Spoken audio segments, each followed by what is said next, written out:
from your perspective? How many times have you gone to Israel? How many times have you gone to Gaza, and what's going on over there? Yeah, so I had been studying Israel for a long time, because those are some of the most significant urban battles of modern times.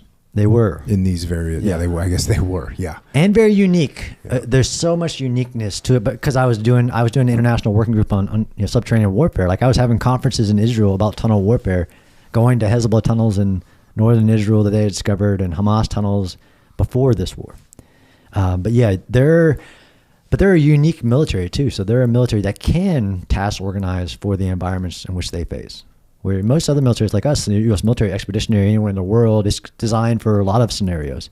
Why I kept going back to Israel is that they had some forces that were specifically trained for contested urban warfare, and they had stuff that we don't have, like the D9 bulldozer, which is like this 3-story tall bulldozer. They learned to, in contested urban warfare, when somebody has had time to prepare for defense, you have to have something that can take a hit from whatever's waiting for you. And they had this like 3-story tall that I got to drive in like 2020 bulldozer with a remote control. That's like it's a armored bulldozer that's like 3 stories tall that rolls down the street and take a hit from anything.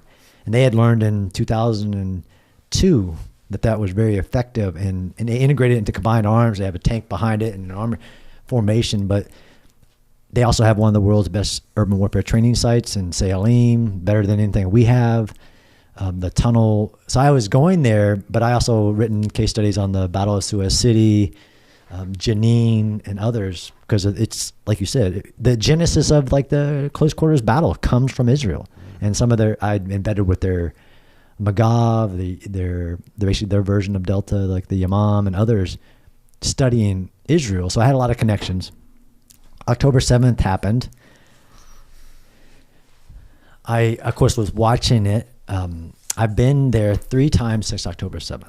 And I've been into Gaza each time because my unique connections and that experience that I had, that when I asked the question, like, I want to understand how you're mobilizing for these urban challenges, I had enough connections to be able to do that. So as early as December, I was on the ground, but I was also not just studying what they were doing, which I hope we get to talk about dealing with the Gaza war, the war against Hamas in Gaza.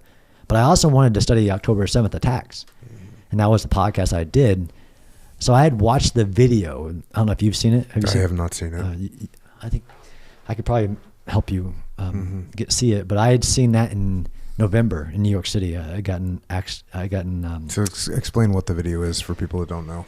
So unique to Hamas, Hamas made it purposely wanted to record their atrocities of October 7th. So they all wore GoPros. They actually had manuals of how to wear the GoPro properly. And they wanted to record all their acts. So on October 7th, when over 4,000 Hamas and regular Palestinian civilians penetrated Israel's border in 20 different locations and moved forward into the civilian areas and locked them down and started massacring everybody, they recorded it all. So Israel took Hamas's videos, but also combined it with like vehicle dash cams and home CCTVs and recreated locations. And this 45-minute video is of Hamas's carnage on October 7th. And it's just a small, like it's some of the sites. Some of the sites. And I watched this in November, and I've seen a lot, right? And I've now traveled the world. It messed me up. And I actually was really adamant before I saw it, like, why won't you release this? Show the world what happened on that day. I mean, it's 90% Hamas videos, like they captured themselves, and to include beheading people and, awful things that they did. After watching it, I realized, do not release this. It's the way it's done, and I'm sure you have too. Like I've seen enough carnage, and I've seen Kill TV, and I've seen things, but the way they did this with having different perspectives, it almost puts you at the spot of the whatever it is that's happening. And there's one scene that really messed me up where it was Hamas had entered one of the villages.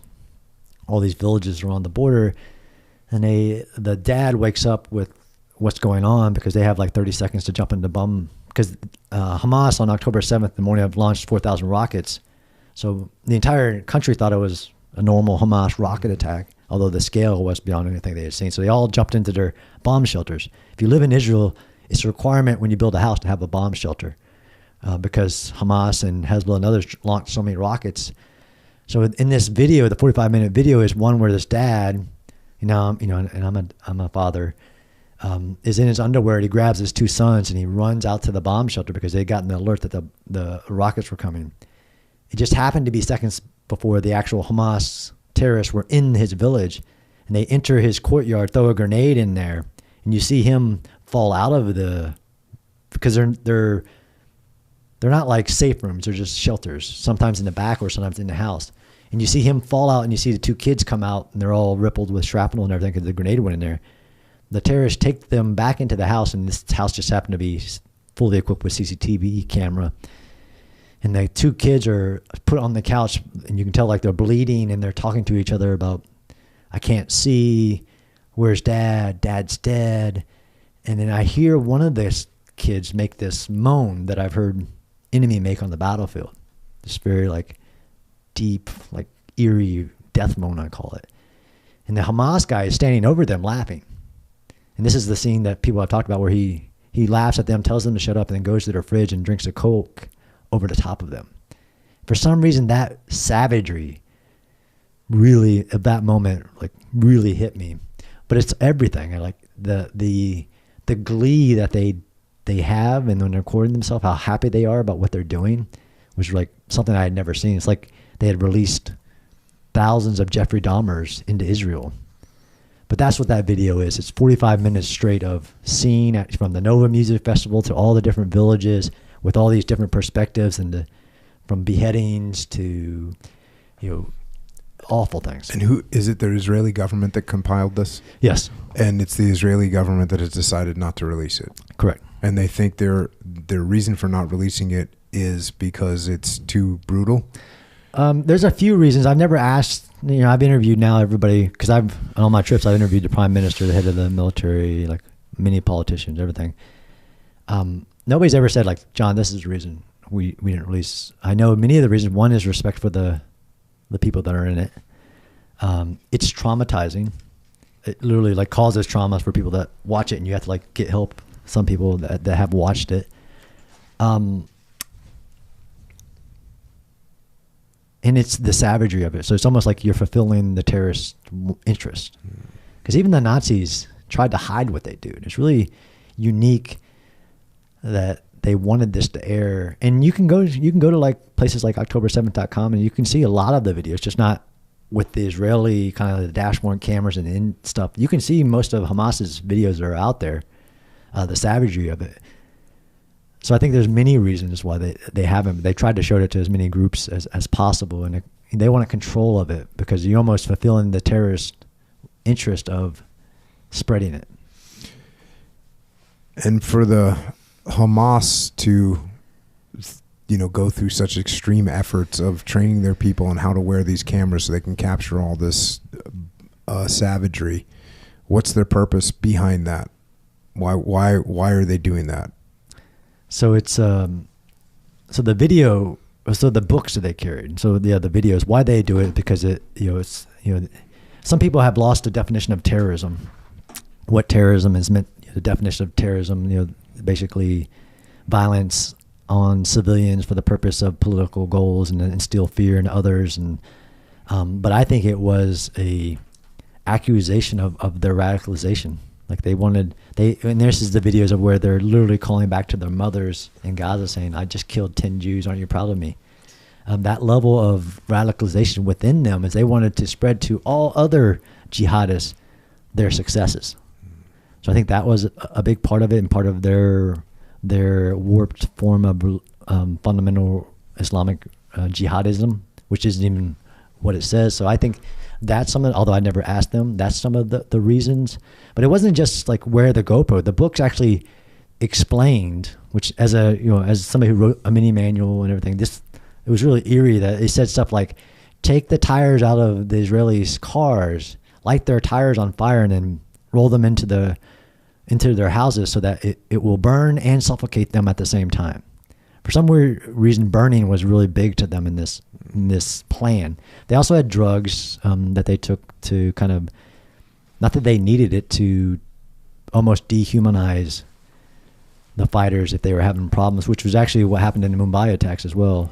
They had food with them to stay longer. They had, now we can get into what was it? Was it a terrorist attack?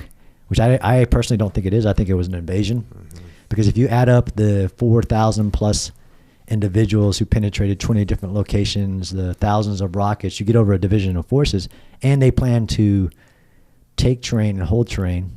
They had maps to go to Tel Aviv and Jerusalem. This was an invasion, and they planned for, like Hezbollah did in the north, for other people to join them.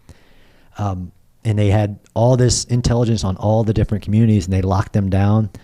From a military lens, like I couldn't have, even in Ranger School, taught, many of those lessons were there. They set up ambushes on any road that led into southern Israel to ambush any security personnel that would come in that direction. They had intimate information on every village, because each one of these villages have their own security personnel in the kibbutzes, and they have armories where their weapons are, which is was a evolution of the gun policy. So the terrorists would enter the village and immediately cut that off and put in snipers above that armory and take out anybody that went towards it to lock it down. The military planning of this invasion was intense, and there's so many stories that are starting to come to light. But they wanted the rest of their jihad to see what they were doing and the savagery of it. I've gone through thoughts in my brain where I was thinking that one of the reasons why they wanted this to be recorded and seen was because they wanted a strong reaction from Israel. And like, that's why they did these things in such a heinous way. But also, now that I'm thinking about it, what you just said really landed, was like, this is the actualization of someone that has been told their whole life that the Jews are demonic beasts that have oppressed everyone and killed all of our family members, and they've held us down for centuries, and we must destroy them and kill them. And if you get told that your whole life, well, then when you get a GoPro and you get the opportunity to do it, you want to record it and you want to share it, which is really disturbing. The psychological upbringing of these kids. Tell me a little bit about the background about growing up under Hamas. What does that do to me mentally? What does that do to someone mentally? Yeah. I'm sure you could find more systematic radicalization in the world if you talk about like some other companies, but it would be really hard for such a intense amount of radicalization at birth. So by the time of Palestinian, under Hamas, right, which is this group who seized power in 2005, 2008, and then starts implementing this Sharia and radicalization. And there's lots of histories to it, but it starts at birth. It literally isn't somebody who is basically has seen actions of the Israelis and then feels that resentment of their actions. There's all kinds of documentation of literally basically a version of Hamas Sesame Street with characters discussing that how the Jews are less than human and our goal is to kill them. That's the ultimate form of basically what the religion tells you to do. So that dehumanization and interest to slaughter Israelis, which they, it's really a part of dehumanization. It's the only way you can explain some of the things and the rape and the mutilation and the burning and the beheading that happens on that day.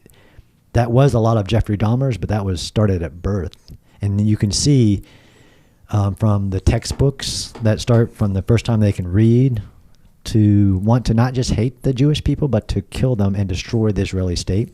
This is, again, going back to all these misinformed people on American campuses that believe that this is a resistance and they just want their own state and they want self-determination and better things for they have never said those things. Their entire education, their charter, everything is about the death of the Jews around the world.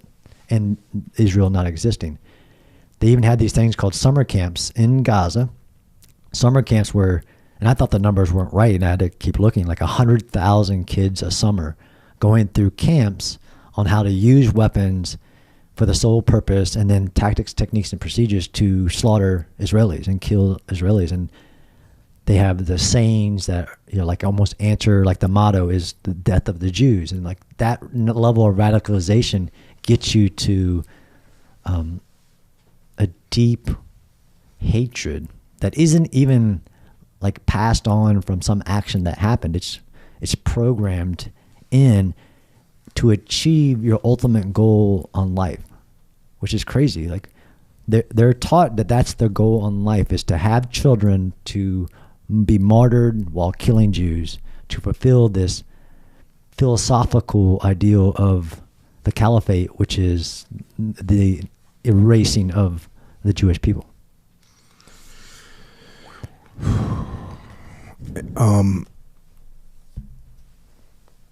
Then on top of that, they're in an environment where when you look outside of your house and you're a little kid and you've been told that the Jews are terrible, you look out and what do you see?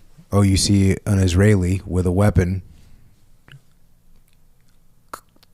imposing control over you and your family and all of your people. So you end up with this self-fulfilling prophecy, because when you look around, well, my teacher just told me that the Jews are bad. And then guess what? One of your friends walks too close to some security station and gets shot. Well, sure enough, the Jews are bad. And that goes on. Now these are the people that live there in Gaza. And, because 2005, 2006 is when Hamas takes control there. Correct. So these are the young adults, and they've been raised this way since birth. And I know you and I were talking before we hit record, and I brought up, being a 15 or a 13-year-old in, Nazi Germany in 1944. Like, you are that's what you think. That's what you believe. You mentioned the Imperial Japanese, looking at the emperor as if he was God.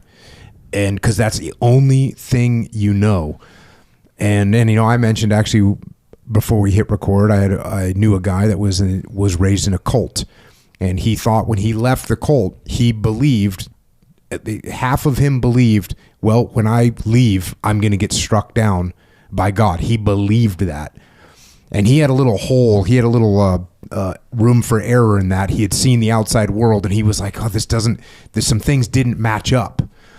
But here, if you're in Gaza, the things match up, because you're living, you don't have food, you don't have water. The things match up with what you're being told and how you're living, and just reinforces this idea that the Jews are bad, they're oppressing you, and the only proper way to fulfill your destiny in life is to kill as many of them as you can and martyr yourself. Yeah, there's a lot of... the radicalization is more than just the education, but it is there, the books and the religion and the sayings and everything. But you're right, if that's what you live in, and of this population, Gaza Strip is a strip of 25 miles long, 5 to 7 miles wide. It's the biggest area with 2.2 million people living into it, with massive cities, but 80+% of the population lives well below global standards of poverty for potable water, food, everything. And they're taught that that's because of Israel.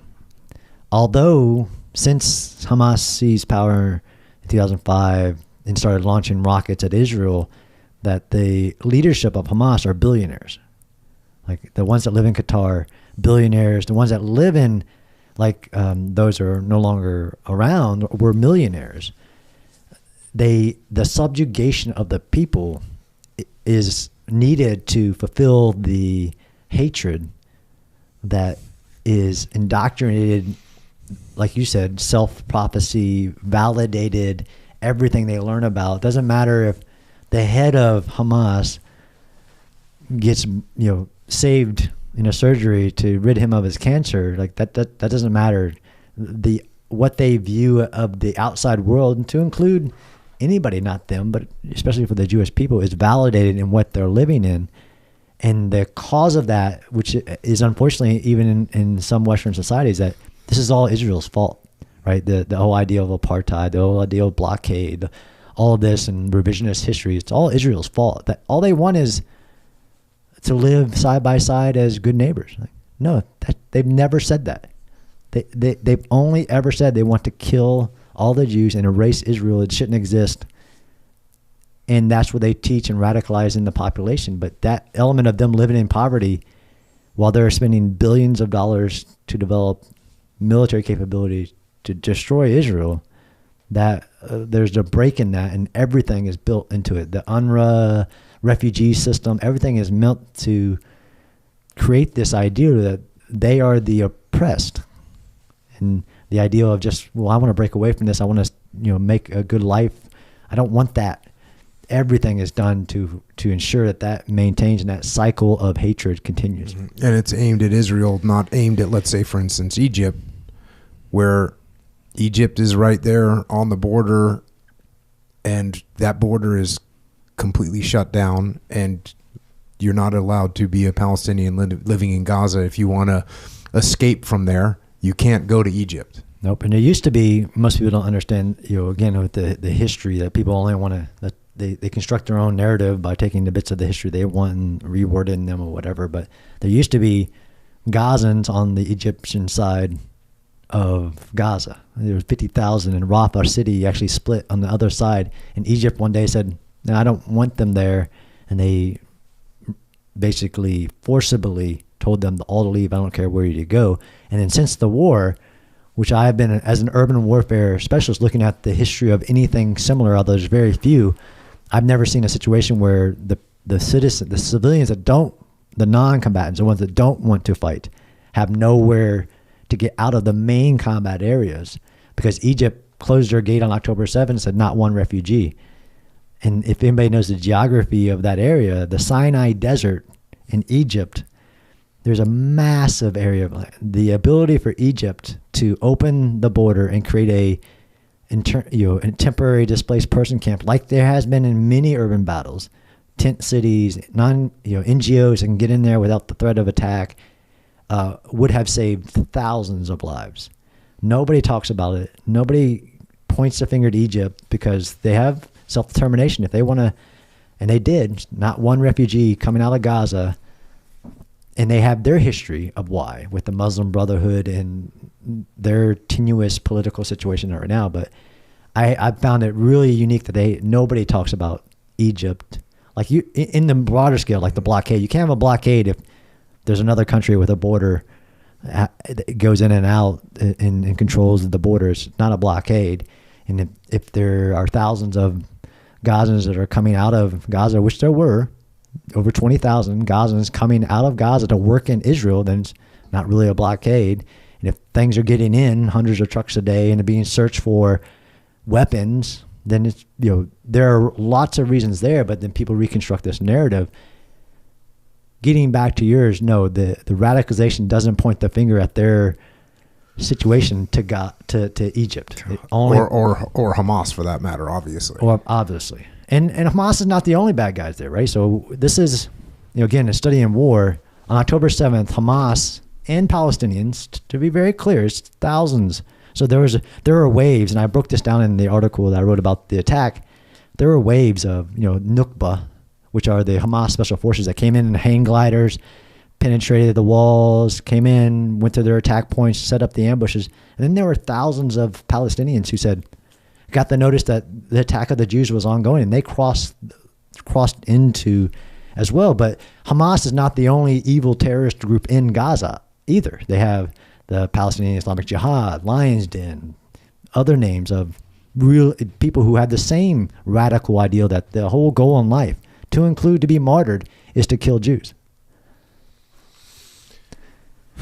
So what have you seen as far as now the operations commence in Gaza and the clearance of Gaza? Looks like a hellscape over there. What's that been? And you've been in Gaza since October 7th. Yep. You've been on patrol and seen what's going on. Yeah, So I went there first in December. So I watched that video in November. I went there in December. I I walked many locations, which actually was a realization. Like even watching that video, I had no clue of the scale of the October 7th attack and the military planning of it and how they locked it down and where were the police, so I was studying it from a kind of an urban warfare terrorist attack perspective, but then I was also, this is the biggest urban centric war, you could say since World War II, just on the scale of it, but that we've known just by the complexity of the urban terrain and the mission. I went there in December to start understanding how Israel was going to move forward to achieve its 3 goals. And I interviewed Netanyahu, I interviewed the chief of staff, like we talk about from a strategic goal, what are the goals, right? So after the October 7th, they had to repel the enemy. The enemy took 250 hostages, men, women, children, Holocaust survivors, American citizens, back into, because there's a lot of history there on the theory of they wanted this counterattack. There's a lot of history there to taking hostages, and the head of Hamas that's recently died, Yahya Sinwar, spent 20 years in Israeli prisons trying to figure out what Israel's greatest weaknesses were.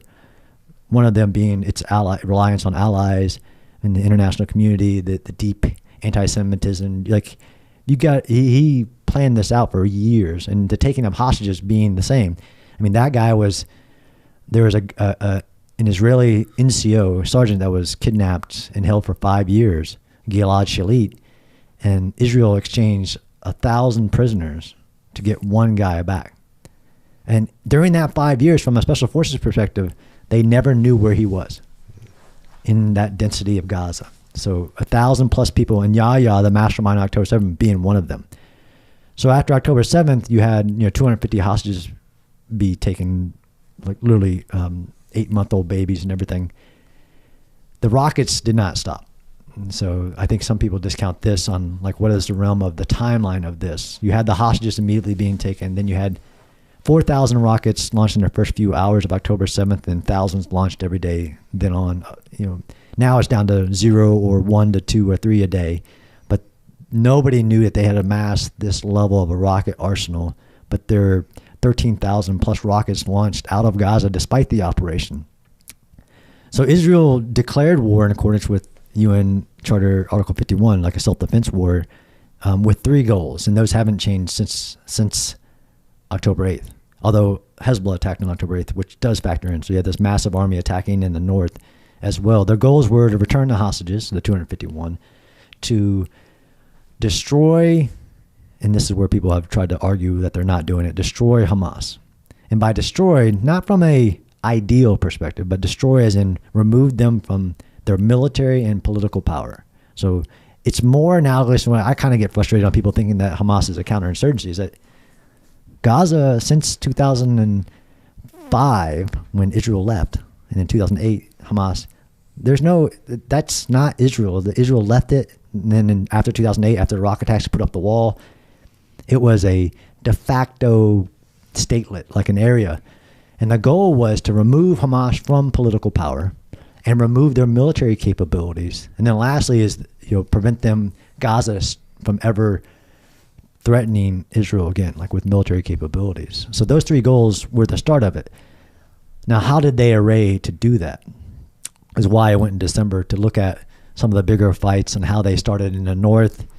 So Hamas was over 40,000 fighters, but the numbers don't really matter but it was a military. So it had 24 light infantry battalions arrayed across the Gaza Strip, which includes 24 cities, 10 over 100,000. Gaza City is over 600,000. Rafah is 300,000. But major urban areas, all, which I think people miss, and this is where I've tried to come in with the urban warfare experience, is that you had 250 hostages, rockets emanating out of Gaza with an army arrayed in that territory, prepared for the defense. So one of the reasons that the 2016-17 Battle of Mosul is the biggest since World War II is because ISIS had 2 years to prepare, and prepared it in very good belted defenses. The second Battle of Fallujah in 2004 is the greatest battle for the entire Iraq war. The entire time we're there, I know Ramadi was big, but the second Battle of Fallujah, and because they were given 9 months of defensive prep. Yep. So in Gaza, they had 15 years to prepare the ground, and they actually built the cities for the purpose of war. So this is where their budget was billions, unlimited from some perspectives. Yes, this is where, at one point there were 200.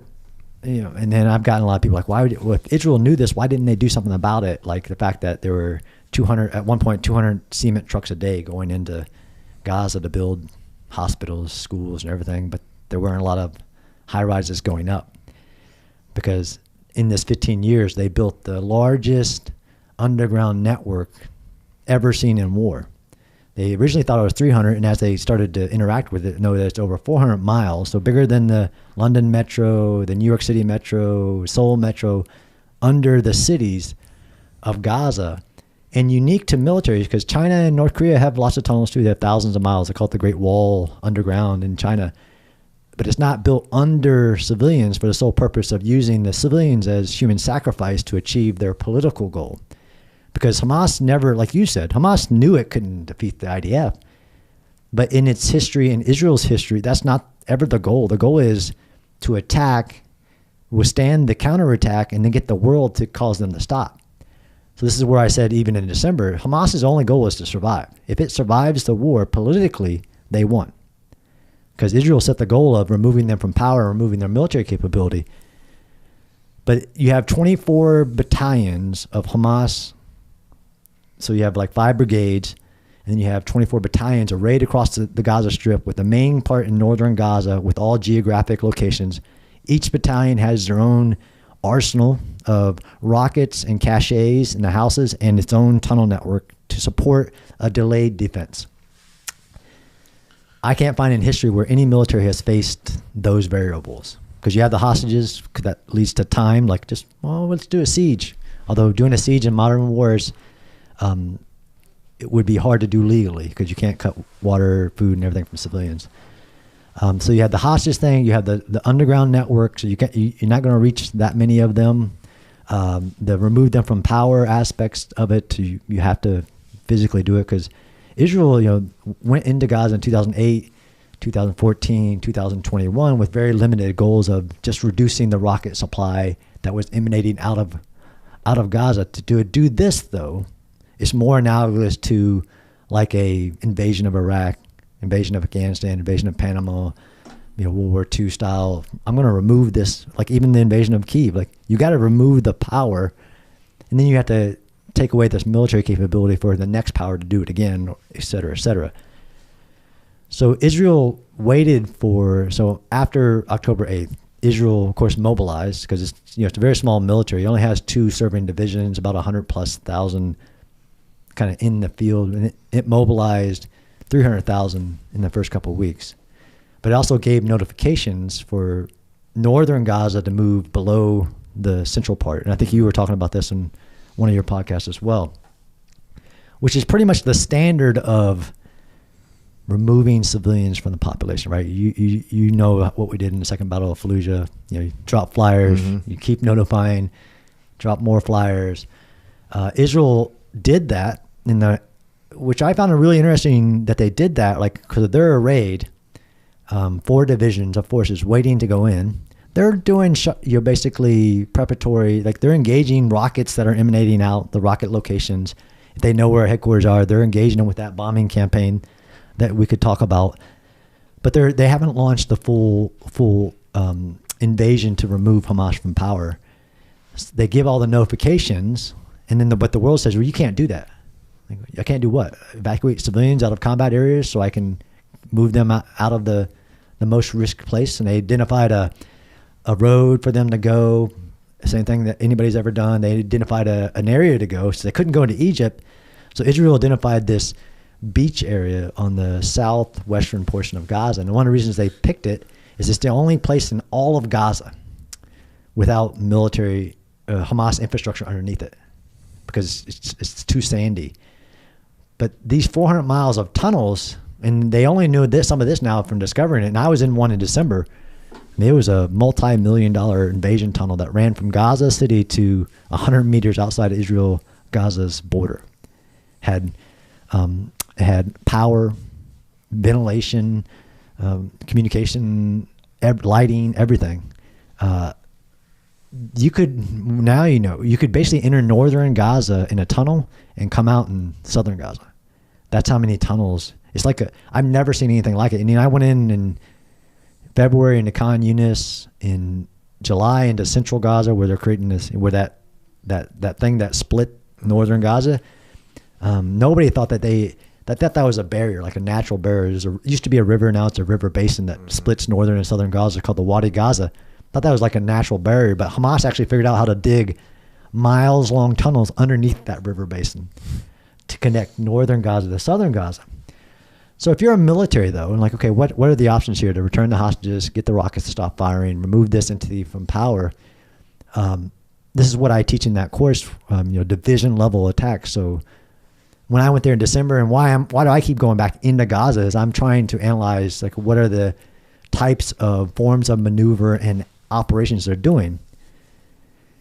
And I did that, and how they did some very innovative things to not fight the way the enemy wanted them to fight. So Hamas had built its defensive lines in a circle with the water to their back, thinking that, okay, the direction of the enemy, Israel, will come this way. So they had, especially in northern Gaza, which was a strong point of the brigades, they had developed this defensive belts to include the tunnel networks that went between the buildings in a kind of a crescent circle. So Israel, of course, didn't attack, a frontal attack. They're not Marines. They didn't a frontal attack that. They went around it in like to include commandos coming out of the seas, and came from behind that defensive belt. They also moved forward and secured the hospital, which is historical to the Second Battle of Fallujah. If you know that battle, the hospital was the primary objective because they're very strong information warfare aspects. But I found myself, as I was going in there, I saw the misinformation happening about what Israel was doing, that they were being indiscriminate, that they were being excessive, and especially they were being disproportionate, because proportionality in war, this is because of the social media, to include everybody's ideals about Israel and anti-Semitism. Everybody became an expert in the law of war and what proportionality was, and people thought, well, 1,200 Israelis were massacred on October 7th, so that means you can only kill 12. There can only be 1,200 deaths on the other side. Like, it has nothing to do with proportionality. So I started writing and talking a lot about even what is proportionality. But as I went in, I also, because I study urban warfare for a living, I also did a lot of work with the United Nations, with human rights groups, that since our battles, I mean, the United Nations High Council of Human Rights said we did like 83 cases of war crimes in the Second Battle of Fallujah, to include carpet bombing, targeting civilians, all that stuff. Like, it's not new for these groups to say these things. Mm-hmm. Even in Ukraine, Amnesty International said that it was illegal for Ukrainian military to be in the cities they're defending because it puts civilians at risk. So this is, I had spoken at the United Nations. There is a giant initiative in the United Nations to ban the use of any bomb in any urban area. It's called the Explosive Weapons in Populated Areas. And like 100 countries have signed this, that if there's an urban war, we're going to not use really big bombs because it's really destructive to the cities, which sounds good in theory. Mm-hmm. But as to include a lot of military theorists, is that if you understand the Forced Geneva Conventions out of World War II and all the things that we said we wouldn't do, that has now been taken by human rights groups to say there should be no war, and there should be no use of explosive weapons in urban areas, clearly because it destroys cities. But it actually drives warfare into urban areas because it's a place where somebody who wants political power goes. So you can't touch me. Mm-hmm. And this is what we've seen in Hamas is really the culmination of all my studies of, the laws of war and what are protected populations, protected sites, right? Hospitals, schools, medical staff, like all these are protected under the laws of war. And Hamas built cities with that in mind. So every hospital in Gaza, Hamas used in some way for military purposes. It built these tunnels. I used to say they built their tunnels underneath all the schools and hospitals and houses. Now, after being, especially in my February, they built the tunnel and then put a school or a mosque on top of it, as in this what they call lawfare. They have been studying our wars and Israel's situation for years, and they built an entire environment with the sole purpose of getting this world to do what it has, which is lose its mind on what the laws are and what the realm of possible is. There's only one battle. I don't know. You probably know this. There's only one battle in all of military history that I can find that has any of the parallels of the war in Gaza, which is really hard for people to understand. Like, people have tried to compare like Ramadi or other battles to the war in Gaza. Like there are 24 cities in Gaza. Gaza city itself is over 600,000 people. Which context are you comparing it to?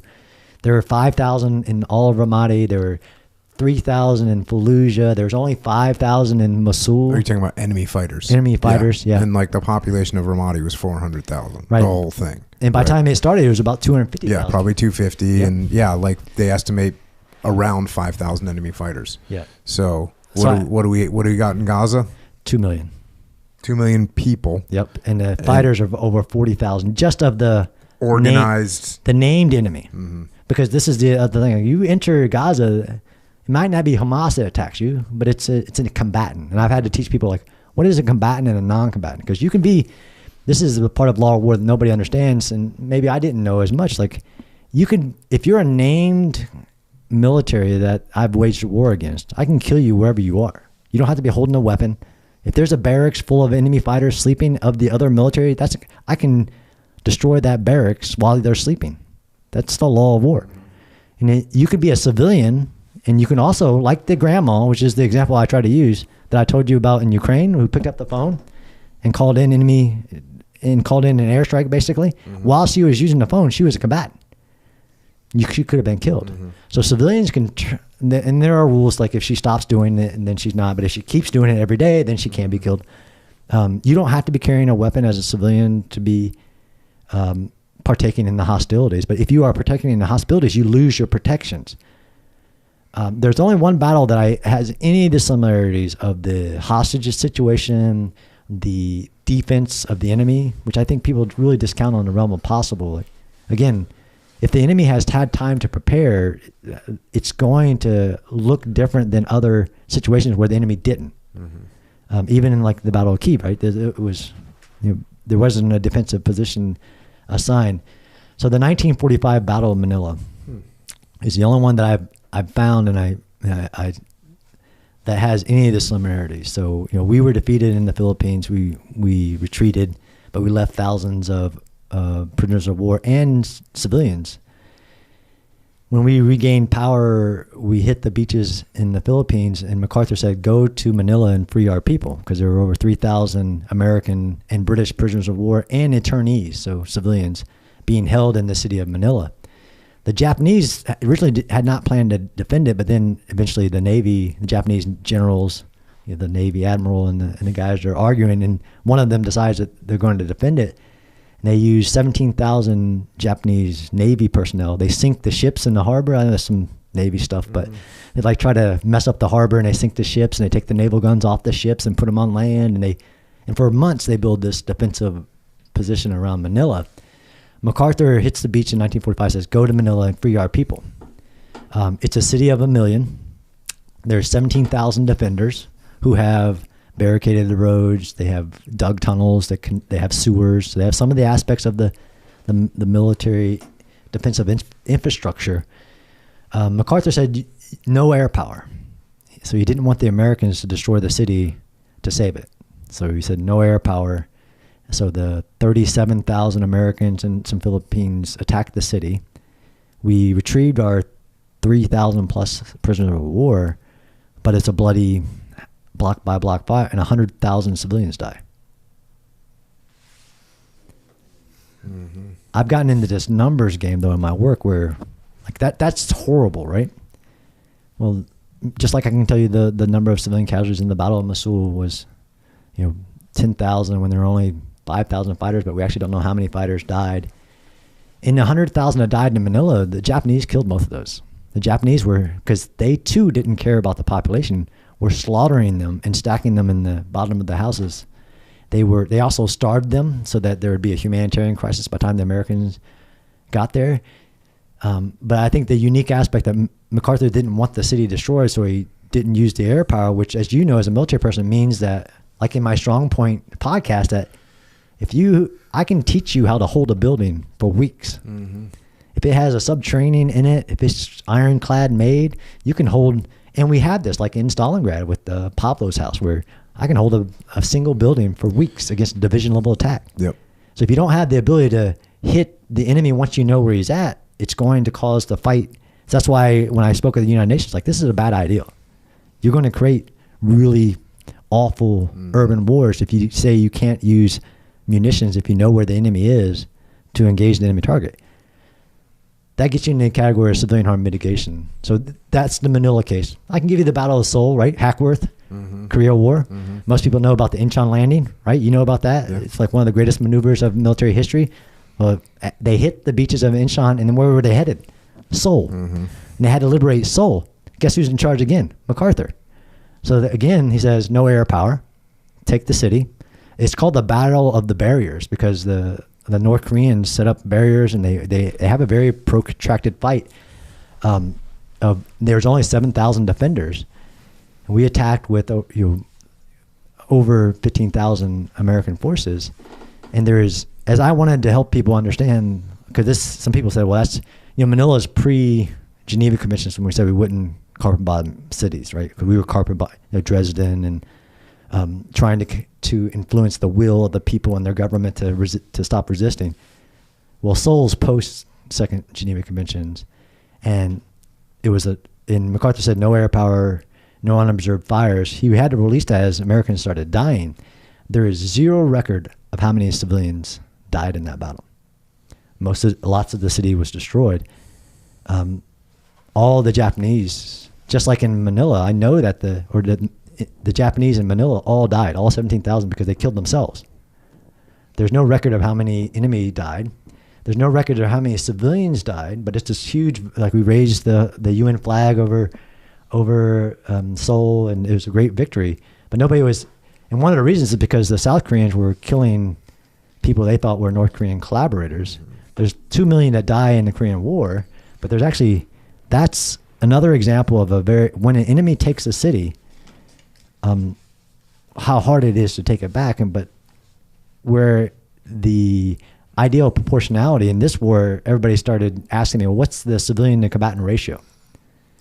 I had never heard of it, and I've been studying urban war for 10 years. I've never heard that question asked. And that's where we're at now. We have national leaders of government saying, yeah, but their civilian to combatant ratio is all wrong. They need to stop. Like, are they doing everything that they can to prevent civilian casualties?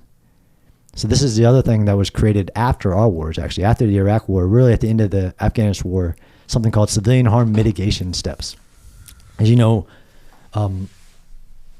McChrystal, and others started doing basically changes in ROE and what you could do, and these were viewed as civilian harm mitigation steps and became a terminology that I started to get involved with.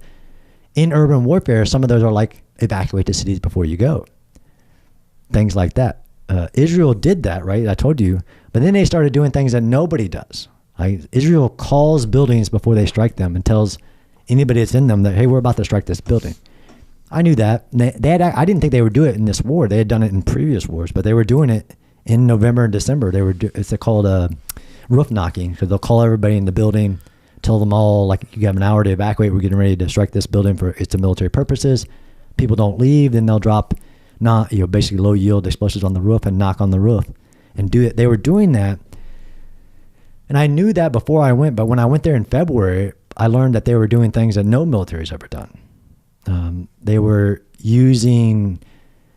they had handed out their maps. So like our GRGs that we use, Israel started to be the flyers that they were dropping, were the GRGs that they could communicate to civilians to tell the civilians and Hamas where they would be every day and to stay away from that area.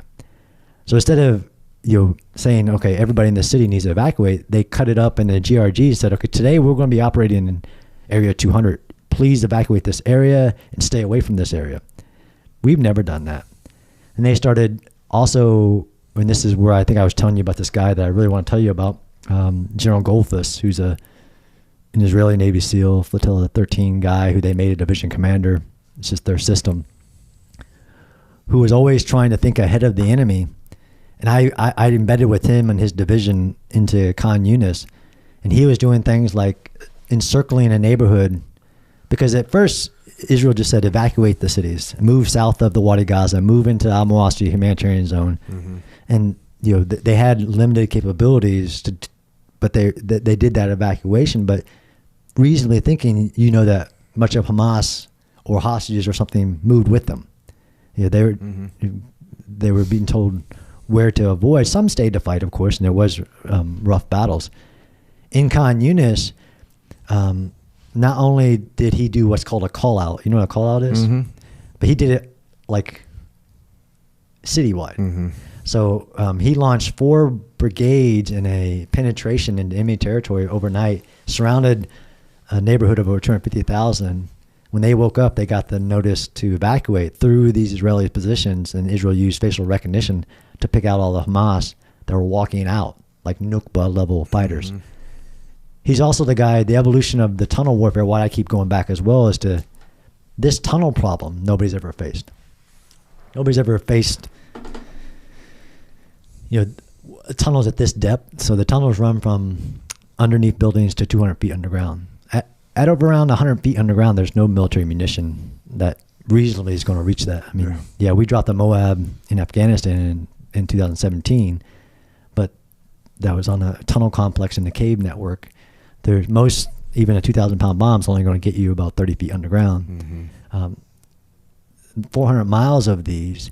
As the Israelis move forward in northern Gaza, they found over at this point there are over 6,000 shafts. It's just unimaginable. And even when I go there, it's like I would be walking on top of tunnels that they hadn't found yet, and then they found them like an hour later, not understanding that was an enemy tunnel underneath me. But the way that they approached the tunnel, because this is about clearing dense urban terrain.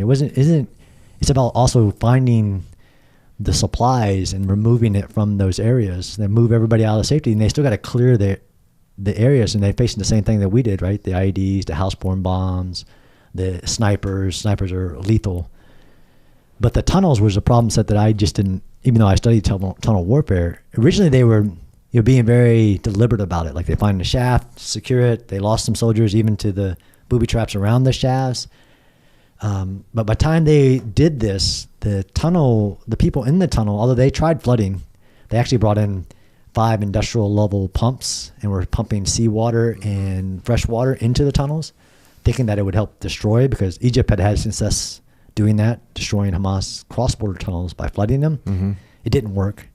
How come it didn't work? Because if you've ever seen, these are multi-million-dollar complexes, and actually there's really interesting report. In 2021, I was actually there when there was another Hamas was launching rockets, and it was Operation Guardian of the Wall, so Israel was striking the tunnel complexes and collapsed a bunch. But between that 2021 and October 7th, Hamas spent hundreds of thousands of dollars to insert blast doors in the tunnels to mitigate the blast. That if you hit a tunnel, the blast will ripple through the tunnel.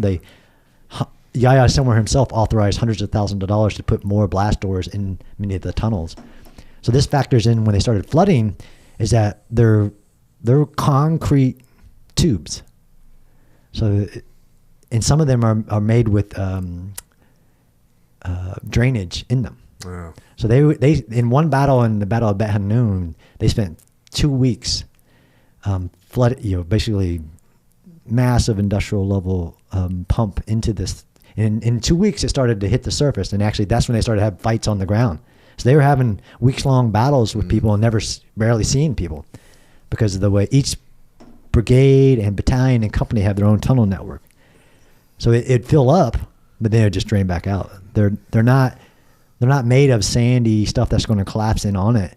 And if it's not a steady, like if you laterally drill there's some theory that if you laterally drill from the Mediterranean, into the tunnel and had like a constant supply, maybe it'd work, but unlikely.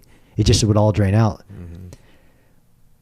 But anyways, they were still ceding the initiative to the enemy in these tunnels. So they would get there, clearing, like they'd segment, like we would do. They minor objectives in a certain area. Okay, you're going to isolate this. You're going to clear the enemy personnel. You're going to search it. And they found things that they just didn't know were possible.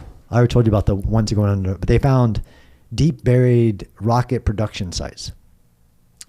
So, this is the myth that all this was brought in. No, they had the chemicals, the lathes, everything to build rockets, like a military industrial base in tunnels 100 meters underground, complete workshops, which requires advanced ventilation, everything.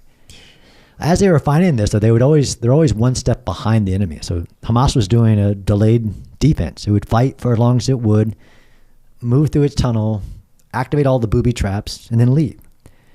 It was still an issue of now you had to spend all that time dealing with the tunnel. And what you do about a tunnel is different than what you do about a tunnel if there's a hostage in it. So that's always in this from the go. Where are the hostages is a factor in every action, to include what to do about a tunnel, right? And Israel's the only military in the world that has actually major organizations focused on tunnel warfare. Again, why I was going there, they have their version of tunnel rats. We call them weasels. It's a brigade level special forces engineer force that's trained, manned, and equipped for underground warfare. But nobody was prepared for this scale. Mm-hmm. They quickly ran out of resources. And they were ceding the tunnels to the enemy. It was General Goldfuss in Khan Yunis when I was with him, who, I guess he just thinks differently. He literally would do Boyd's OODA loop. He would do Clausewitz Trinity. I have a picture of him drawing this stuff out. Each time I visit him, trying to think, because the enemy was adapting as well. So he, the casualty numbers, the enemy deployed basically fighting a war with TV reporters reporting is different than there being millions of sensors in the environment. So every action is recorded on cell phone, and Hamas did a really good job on projecting that to the world and getting them out. And this is, I don't know if you saw this event, there's one example where a bomb goes off near a hospital. You know about this one? The Ali. Oh, yeah. Yep. And Hamas immediately said that the bomb hit the hospital and there was hundreds of people, innocent civilians. Al Jazeera, CNN, everybody ran it. Mm-hmm. Over 500 deaths. Israel bombed the hospital. Even I was like, what? Israel waited about an hour just to make sure, did something happen? Like an accident? Did somebody drop something they weren't supposed to? Everything. And then come to find out, it was actually the Palestinian Islamic Jihad who had a rocket. Launched a rocket and it went astray. And landed in the parking lot of the hospital and created a grenade-sized hole. But Hamas, Gaza Health Ministry, it's Hamas, had formed before that was all revealed, had a news conference outside the hospital with all the doctors. They emptied the morgue of all the people, laid them out, and actually had people holding babies, and did a national broadcast of that they had just been bombed and hundreds of people were dead. Mm-hmm. So Hamas was, again, doing that as Israel's trying to clear the terrain. Goldfuss was always thinking through that. That's why he's doing these big call outs. He's trying to outmaneuver the enemy, whatever the enemy strategy is, to win. In the tunnels, he also said, I'm ceding the initiative. But every time they find a tunnel, it'd be booby trapped, and it took all that time to deal with it. And the enemy was still in the environment. So he developed a way to enter the tunnels. And not enter them to clear them, to use them as maneuver corridors. And I told him, sir, I've never seen this where you have a force maneuvering on the surface, like a brigade, mm-hmm. and then you have a force maneuvering underground. Flanking subterranean, or simultaneous maneuver. Uh-huh.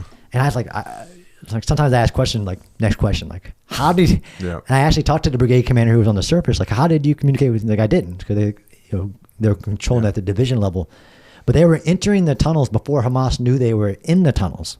And they kept advancing this to where they could enter a tunnel and know from the tunnel's construction what type of tunnel it is. So whether it's a brigade tunnel connecting or a command and control tunnel, and they were entering the tunnel and maneuvering on Hamas before. So it went from being an obstacle, which most militaries view tunnels as an obstacle to deal with. Don't enter it at all costs. I think I heard you talk about just siege it. Yeah. Why do I get to go in there? to where it's now their tunnels. It's not Hamas tunnels. Using it as a tool. Yeah. From the pictures, it looks like much of Gaza is devastated at this point. How much longer is this operation going to take place? Yeah, it's a great question. So at this point, as we're talking, Hamas's military is no longer has military capability. As in, it's all of its 24 battalions, although there's rumor that one battalion is still effective. And by effective, meaning can do their assigned military mission, right? Destroy, in our definition, kind of like our doctrine, means unable to do its assigned mission. Sometimes there's a percentage, like 50% destroyed or whatever. It just can't attack or defend.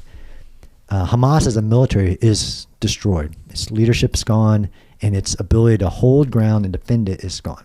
So now it's like this shadow guerrilla force. How long? So the other people, when I wrote this in foreign affairs, like about Israel is achieving its goals. How long would it take, and does Israel need to destroy all the tunnels to win? One of the challenges that Israel discovered was how to destroy a tunnel. And you talk about a 2-mile long tunnel. They have some liquid explosives that they mix a compound, they put it in the ground, but they tried the flooding, didn't work. So now they basically string anti-tank mines along the entire length of a tunnel and use det cord and blow it that way. And if you try to do that to all 400 miles, there's not enough TNT in the world. But they also figured out that there's different types of tunnels. There's strategic tunnels that give you like maneuver all over the entire Gaza Strip, or cross-border tunnels. So they're prioritizing the tunnels just to find all the tunnels. And I was in July in the Netzarim corridor. There's that strip that they're trying to split the two to make the problem bigger. And within there's thousands of shafts and tunnels still left in that corridor. But your question is about the war. How long would it take to achieve Israel's ultimate goal? Because this is where it could be a counterinsurgency. Although I rail against Hamas being an insurgent force. Until there is a new power, then they are the de facto power, even in the shadows right now. How long will it take Israel to create a security environment, like you said when we talk about Iraq? You had to bring it down to where our partners could maintain stability. And it'd be great if the partner wasn't somebody whose goal was to destroy you. Right now, Israel is still searching for the hostages. So if you took all three of its goals, how long is it going to take, which is a very political, complex issue for Israel. How long will it take to get the hostages back? There's 101, as we're speaking, still left in there. So how long would it take us is a different question. Right now, as we're speaking, Israel has 5 divisions in southern Lebanon because they had this other terror army with over 200,000 rockets attacking it daily, to where it had 80 to 100,000 civilians since October 7th that had to be evacuated from northern Israel. How long? There's only 2 divisions in Gaza for the last 6 months since the Rafah operation began. How long would it take 2 divisions to clear, can't hold, and to build something new? They're still doing targeted raids against Hamas remnants. So these are Hamas members that are trying to reform. They have less rockets, they have less tunnels, they have less munitions.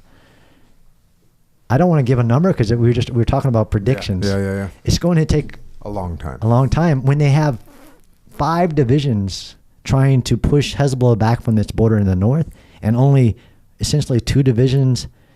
Although they just got Sinwar with one of these divisions just by a chance contact, which is insane. Amazing. It will take them a long time, but there is a lot of positives on, the sealing of the border. This is something that we never even achieved, not in Vietnam, not in Iraq, Afghanistan, to cut off the enemy from resupply. Their ability to seal that the Egypt-Gaza border, which they did, and really again, you got to point the finger at Egypt. There's over 100 cross-border tunnels here running a highway of munitions and everything else into Hamas since forever. And they've sealed that, and they've put in a new, the actual interesting thing about the wall between Israel and Gaza is that it worked. The challenge before it's a almost a failure of imagination was cross-border tunneling underneath the wall, and they developed a deep sensor technology that there was none. Of course, the enemy didn't need any on October 7th because they were already set. It drove bulldozers into the gate. Yeah. But it did work, so now they're going to build that along the Egypt-Gaza border, a deep penetrating thing, and then maybe there's some agreements with Egypt forces on securing that. But just that step alone means less hope to the enemy. So this war only ends, Jocko, if the enemy believes they don't have a chance to win. Mm-hmm. Is there any partner force, a Palestinian group, a Palestinian tribal leader that is ready to step up, that has the wasta and the respect to say, hey, we're actually going to turn this small piece of Mediterranean beachfront property into an amazing place, and we're going to forge a positive future? Yeah. No, basically. Not Doesn't yet. Exist, yeah. This is the idea of the Palestinian Authority, which is the group of the Judea and Samaria, the West Bank, who are also terrorists, who have this massive welfare program that pays people if they martyr themselves. It's called the Pay for Slave program. This organization actually pays those who committed the October 7th attack and died, their families, martyr fund money. Mm-hmm. So there is nobody waiting at there's ideals about international, like an Arab coalition of people that would come in to help provide the security force. There are ideals. You could even, what Israel is doing is like the ink blot strategy, although there's a manpower problem when they're in wars right now, 7 different enemies attacking them, and you have there's 5 divisions. They only used 4 divisions when they entered Gaza. There's 5 divisions and then 2 divisions. They don't have a military. These are people from the economy. Yeah. There's an ideal to make Gaza into smaller areas, and then finding local leaders. Mm-hmm. And there have been a few during this war who have said, "I'll be that person. I don't want Hamas." And then this is what you've talked about, the stability operation, the post-conflict reconciliation. All that happens if you find another power. But right now, Hamas is killing anybody kill those guys. Who says.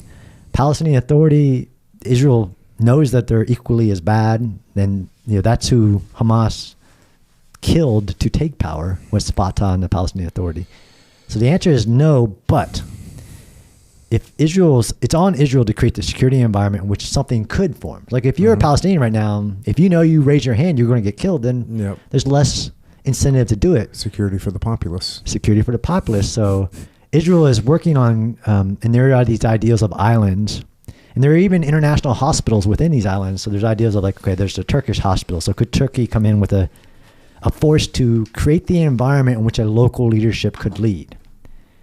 So it's not like they're not learning the lessons of our past, but it's like, look at the variables that they have, the alternatives they have in the moment to do what? If they don't reduce Hamas's ideal that they can win again, then nobody's going to sign up to be the counter Hamas. And you're right, and I listened to one of your podcasts where there is now even more vocal voices within the Palestinian people or the Gazans that are resentful to Hamas for doing this to them. That has started to grow as well. Well, that's a positive thing. That's a positive. But most people say, well, you have to do de-radicalization. So I have a really good article, headline of General Eisenhower's after World War II. It's actually like it says Eisenhower says it will take 50 years to re-educate the Nazis. And within the article it says, if you ever think I'll give Germany the ability to wage war again, you're crazy. That's a direct quote from Eisenhower. Is that people think that de-radicalization, 1, can be done fast, or 2, can be done without there being another power. If you don't find another power, this is the Taliban, right? The Taliban went to Pakistan, waited us 20 years, came back, strategic victory. Well,